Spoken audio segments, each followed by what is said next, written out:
manage them better. So that's what I was talking about, ethics. So ethics, basically, in Buddhism, is learning how to live our lives so that we don't harm others, we don't do bad things to others, but also to ourselves. We don't do harm to ourselves. That's the basic idea of ethics. And then ethics is the basis for the next step, which is concentration. So concentration is learning to concentrate, learning how to keep our mind focused, like what we've been talking about here, using the breath or using some other object, but training our mind to just stay with that one object for longer and longer periods of time.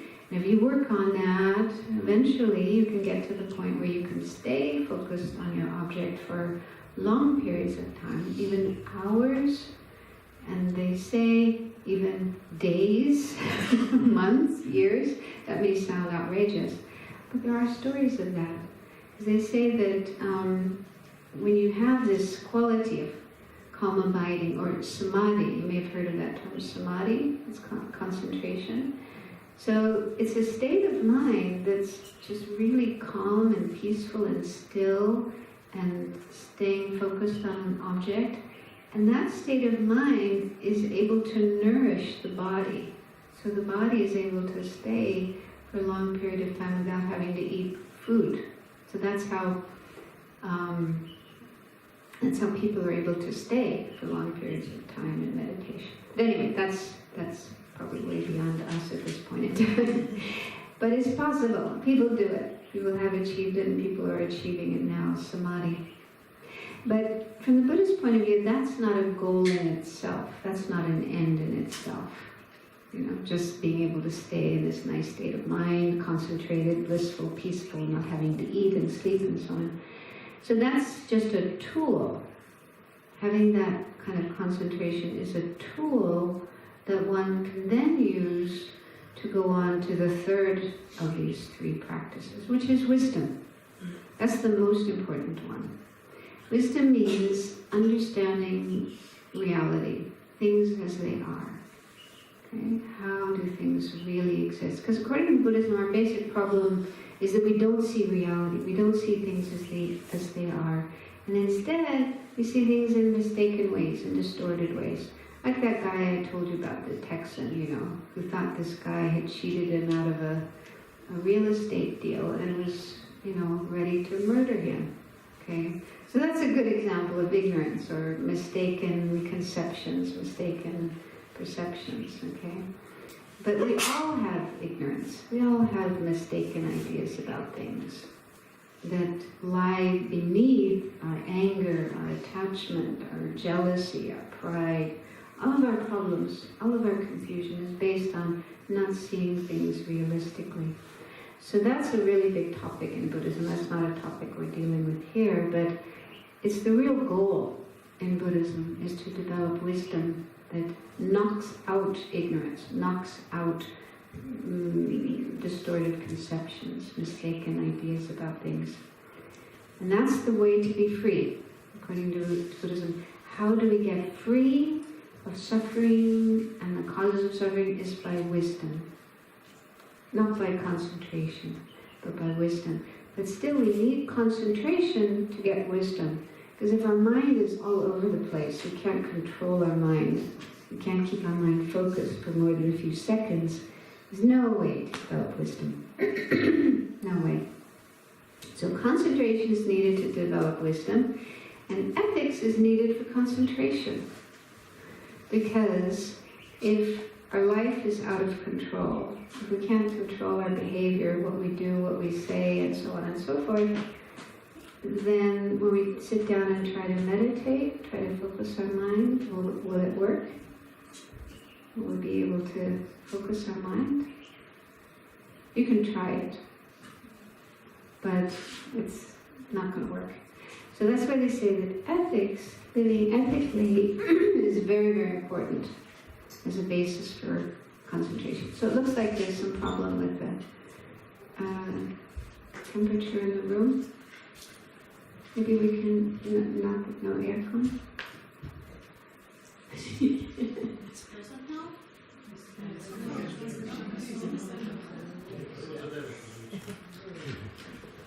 Open the windows.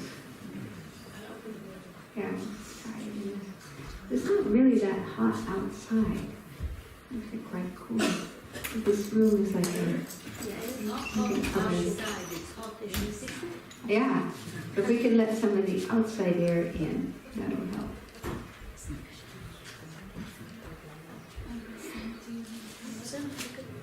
So anyway, the point I was trying to make was that calm abiding practice isn't necessarily a beginner practice. In Buddhist tradition, it's usually you do some other things first, such as ethics. You start working on behaving yourself, trying to stop being hurtful to others, trying to be more nice to others. But of course, meditation can help us to do that. Practice of meditation can help us to watch our mind, like I was saying yesterday.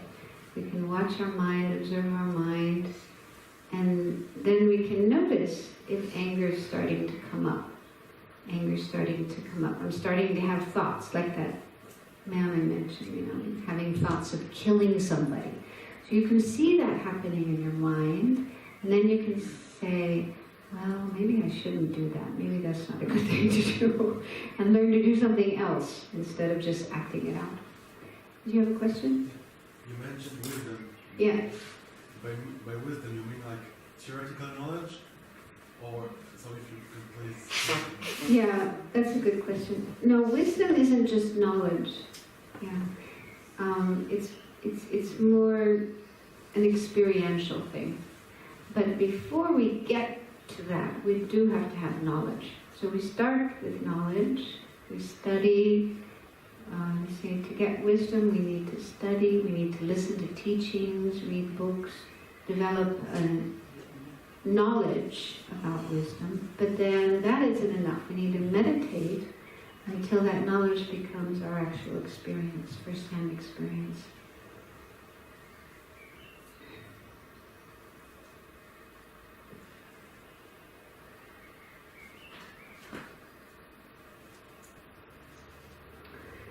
Do you want to have a break for a few minutes?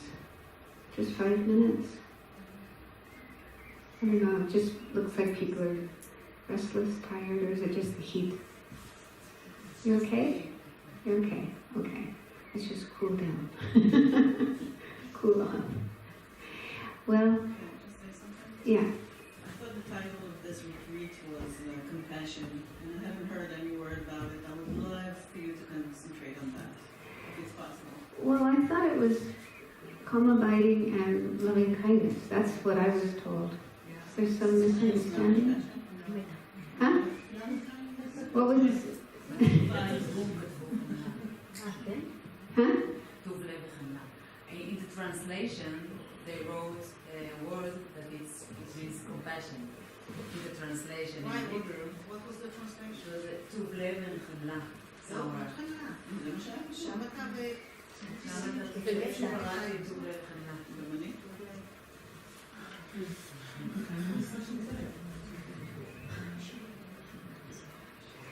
Okay, well my understanding was that we do calm abiding meditation and also include some loving kindness. Loving kindness. Loving kindness and compassion are not so different. Yeah, they're kind of like two sides of a coin, two sides of a hand. You kind of need both. It's hard to have one without the other. But there's a little bit of a difference. Loving kindness is wishing others to be happy, and compassion is wishing them to not suffer. So they're both based on understanding that nobody wants to suffer. Nobody wants suffering. I did mention that.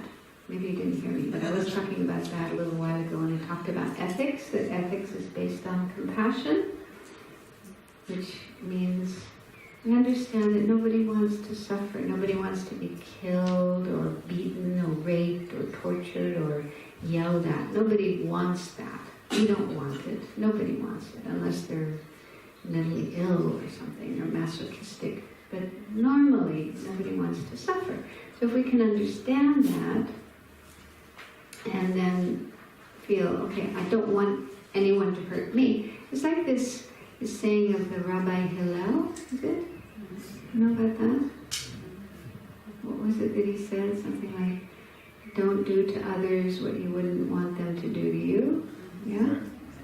And in Christianity we have the golden rule that Jesus, it's kind of similar. He says, do to others what you want them to do to you. Okay? So that's really saying compassion and loving kindness. Loving kindness and compassion. Treat other people the way you would like to be treated. Don't hurt others because you don't want to be hurt. Be kind to others because you want people to be kind to you. So just the way you want people to treat you, do that to others. So that's really compassion and loving kindness. Not easy to always do it, but we can work on it slowly, slowly. And I also mentioned yesterday what my teacher, Lama Yeshe, said, that the sort of sign of our meditation practice doing well, like how do we know if we're doing it right and we're going in the right direction, we're improving? His answer was, we look at our relationships with others. How are we relating to others? Are we becoming more kind, more patient, more agreeable? You know, we're able to get along with others in a better way? Is that happening? Good. That means you're doing it right. Your meditation is going in the right direction. But on the other hand, if you're getting more impatient, more nasty, more hurtful, not able to get along, if your relationships with others are getting worse, then something isn't right, something isn't working. So that's like the real point of meditation, is to become a kinder and more compassionate person. But I mean, in the Buddhist path, like, we have lots of different kinds of meditations. So there are specific meditations for loving kindness, specific meditations for compassion, other meditations for wisdom, other meditations for concentration. So there's lots of different meditations for different purposes. And just as like when it comes to our diet, we need to eat a variety of different kinds of foods, right? Not only one type of food. If all you ate was bread all the time, nothing but bread, you wouldn't be very healthy, right? You'd probably be very fat too, and not very healthy. So we need other things. We need vegetables and fruits and, you know, protein and this and that and so on. We need a balanced diet so that our body gets all the different nutrients that it needs to be healthy. So in a similar way with our mind, we need different kinds of practices or thoughts or meditations so that our mind will develop in a healthy way. If we only do concentration meditation and nothing else, well, we might get good at concentration, but what about kindness and compassion and wisdom? Those might lose out. Those may not get developed. This is the point of view of my teachers. They say that, you know, we do need different kinds of meditations to develop our mind in a healthy, balanced way. So in this retreat, my understanding was we were focusing on calm abiding, which is for developing concentration, but also loving kindness. I haven't spoken that much about loving kindness, except for reading this sutra. Excuse me, calm abiding is shamatha? Because I don't know the word. Yeah. Shamatha is Sanskrit term. Calm abiding is English. And Tibetan is shine. That's not so well known, but yeah. And then it's a little confusing because there's this other term, samadhi. I mentioned it myself a little while ago. Samadhi is also a Sanskrit term, but the translation of samadhi in English is concentration. Samadhi means concentration. And I mean, shamatha, or calm abiding, is a kind of concentration, but it's a special kind of concentration. Because I think everybody does have concentration to a certain extent. Even a soldier or a hunter, right? If they have a gun pointed at somebody or an animal with the intention of shooting, you have to have concentration. But we wouldn't call that calm abiding. Calm, I mean, maybe they're calm, yes, but calm abiding is a specific kind of concentration which we do for the intention of, developing our mind, developing good qualities in our mind, and eventually attaining nirvana or enlightenment. But a soldier or a hunter isn't concentrating for that reason, for that purpose. The hunter is just trying to kill the deer, and the soldier's trying to kill the enemy. So they probably don't have this idea of attaining a higher state of mind. They might, it's possible, but not necessarily. But the point I'm trying to make is that, every person, every mind has the ability to concentrate. Even a cat, I think. Some people might argue with, but I've seen cats looking at a mouse or a bird, and it looks like they have single-pointed concentration. Sometimes for long periods of time. Even a little kitten, they're really good at concentrating. And even if you try to distract them, they don't get distracted. They're really focused on that little animal that they want to kill. But I don't think that is the kind of concentration we're trying to develop here. We're trying to develop a concentration that will get us beyond harmful thoughts and intentions and more loving and compassionate and so on and so forth. But anyway, the point I'm trying to make is that concentration is a quality of the mind that everybody does have, at least sometimes.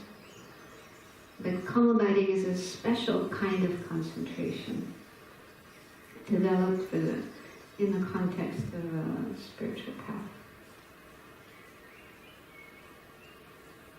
And then if we are doing the order in the terms, Anapana meditation and Vipassana meditation, could you refer to this as well? Like where do they stand in the...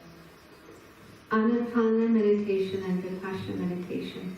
Well, Anapana, that's the mindfulness of the breath, isn't it? Yeah. So,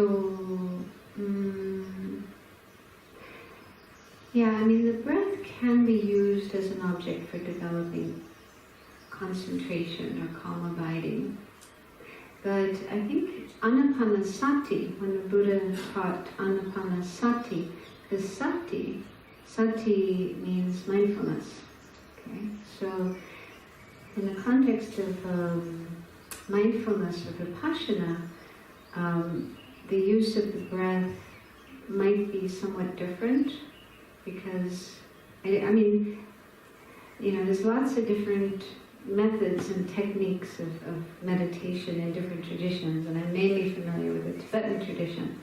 But my understanding is in the Theravada tradition, if you're doing mindfulness, vipassana, and that kind of thing, you would use the breath maybe initially to get yourself more calm or settled, but then you wouldn't stay exclusively with the breath. You would pay attention to whatever is arising, if a thought, sensation in the body. So your focus is more varied, more not exclusive on only one object, but whatever is arising, whatever is appearing moment by moment. That's how I understand it, but like I say, I haven't really studied it that much. But Anapanasati, when the Buddha taught that, he taught mindfulness of the breath, but you might only start with mindfulness of the breath and then move on to other objects. But my understanding is, at least in some Theravada traditions, they say that you can develop concentration, you can develop calm abiding concentration, shamatha, with varied objects, not only one object. Because they talk about, I don't remember the term for it, present moment, okay? whatever is happening, whatever is arising moment by moment by moment, which would be different, different things every moment. But if you're focusing on that, concentrating on that, whatever is happening moment by moment, you can still develop concentration, kalmaviti. But I understand there's some controversy about that. Some would agree, some would disagree, some would challenge that. So there's so many, once you start looking into this, you can find so many different opinions, interpretations, techniques, ways of practicing it, so on, which could be a little confusing for a newcomer especially. But on the other hand, it can be helpful, because like I was saying before, I mentioned the example of a couple of people who tried one kind of meditation and weren't able to do it. But then they found another kind of practice that they found, this is it, this works for me, I can do this one. So if there was only one kind of meditation that everybody had to do, and there was no alternative, no other choice, then that would leave out some people. Some people would say, I can't do this, it doesn't work, so forget it. I can't meditate. So in one way, it's nice that there are different methods, different techniques, because then hopefully everybody will find at least one method that works for them, and they're able to develop themselves and get somewhere. Well, this is kind of turning into a question and answer session, so maybe we can stop here, and there will be time after lunch to ask questions. So I did want to do more meditation before we stop for lunch. So how about just taking a few minutes to stand up, stretch, if you need to. You don't have to, but if you need to, stretch a little bit before we do the next meditation.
That fresh air is nice.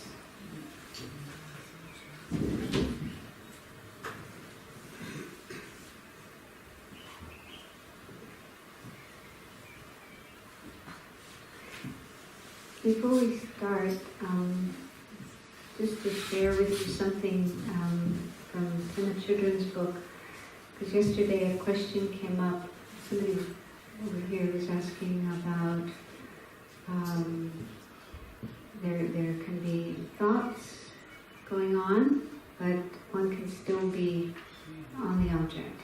Yeah, so I mentioned from the children's book that 3 different possibilities. One is thoughts come up and our mind just gets carried away by the thoughts, lost in thoughts, and we just totally forget the breath, forget our object. So that's one thing that can happen. And the other is the mind starts to go off, but we catch ourselves, we catch what's going on, and then bring the mind back. And then the third possibility is the thoughts are going on, but you don't go away from your object. You're still focusing on the breath. You don't lose it, you don't forget it, but there's still these like side talk. We say things like side talk. This kind of thoughts or chattering going on under the surface or on this side, but you're still on the object. So those are 3 different ways that thoughts can happen in our mind when we're meditating. And my understanding is that it's a question of ability, it's a question of training. In the beginning, it's very hard to stay on the mind when thoughts come up. We just get carried away with them. But in time, as we practice more and gain more ability in the practice, then we can start to notice our mind starting to get carried away and come back before it goes too far away.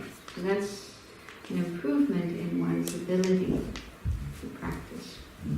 And then later, one doesn't get carried away at all.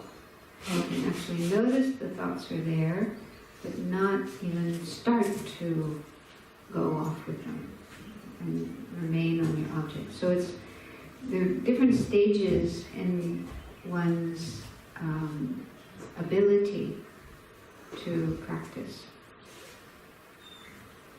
And so then she also talks about 3 qualities that are helpful, important in this practice. First one is gentleness. She says, have gentleness around the fact that you can't avoid thoughts, you can't control the fact that you'll be distracted, and you can't control how long you'll be distracted for. So just acceptance that you don't have complete control, complete choice over what happens in your mind. You can't stop the thoughts from coming up, and in the beginning, you can't stop your mind getting distracted. So be kind to yourself. Be gentle with yourself. Don't beat yourself up. Don't be hard on yourself. Just accept this is how it is. This is where you're at. So be kind.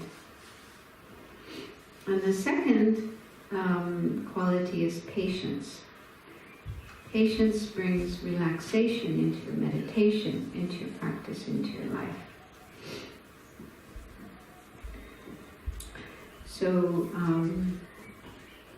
it takes time. It takes time to work on our mind, change our mind, learn to meditate. So we need patience. And that's the kind of opposite to what I was talking about yesterday, of having expectations. This day, this retreat, this session, I'm going to get there. I'm going to do it. I'm going to make it.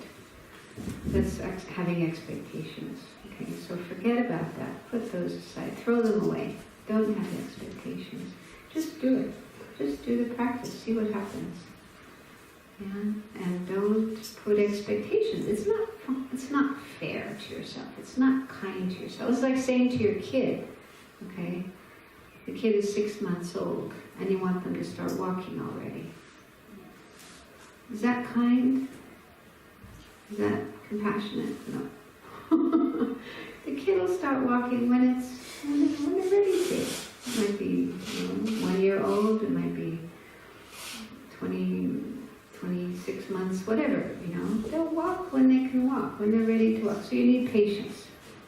I think you all know that, probably better than me, because I haven't been a parent. So we also need patience with ourselves. We can't force our mind to be somewhere it's not, to do something it's not ready to do. We need patience with our mind. So if you had kids, and you experienced patience with your kids, then bring that patience into your meditation. Be patient with yourself. It takes time. You can't force it. You can't make it happen before it's ready to. So be patient with yourself, with your mind. Third quality is humor. Jewish people are good at that. We've got a really good sense of humor. We need to not take ourselves too seriously. Okay? So it's good to be able to laugh at yourself. I mean, our mind is weird. It's crazy. It's funny. So we try to work on it. We try to make it better. We try to make it more positive. But again, it's going to take time. So, yeah, be able to laugh at yourself, laugh at your mind, laugh at life, laugh at the whole process. Not too serious. That doesn't mean you should burst out laughing during meditation, especially in a group. If you're by yourself, you can. It's okay, but not in a group, otherwise you're going to disturb people. It does happen sometimes, I tell you. Sometimes somebody will start laughing in meditation, and then it becomes contagious. Pretty soon everybody's laughing.